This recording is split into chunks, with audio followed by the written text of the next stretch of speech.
बिस्मिल्लाह अर्रहमान अर्रहीम। नमाज में सुस्ती क्यों होती है? असबाब और बचाव।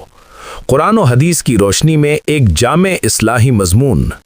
नमाज इस्लाम का बुनियादी सुतून है, मगर आज बहुत से मुसलमान इस अजीम इबादत में सुस्ती और गफलत का शिकार नजर आते हैं। ये सुस्ती सिर्फ जिस्मानी नहीं, बल्कि दिल और ईमान की कमजोरी की अलामत है।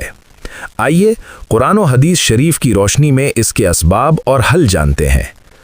नमाज में सुस्ती के असबाब। 1. ईमान की कमजोरी। जब दिल में ईमान की हरारत कम हो जाए तो नमाज बोझ लगने लगती है। कुरान मजीद और नमाज कायम करो, बेशक नमाज बेहयाई और बुराई से रोकती है। सूरतुल अनकबूत 45। 2. निफाक की निशानी।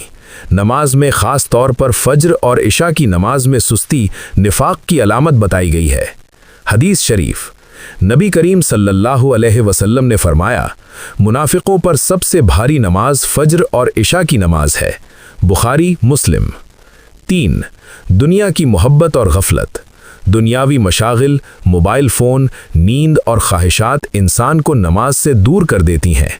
कुरान, लोग गफलत में पड़े हुए हैं। सूरतुल अनबिया 1। 4. शैतान के बहाने। शैतान इंसान को नमाज में ताखीर और सुस्ती पर आमादा करता है।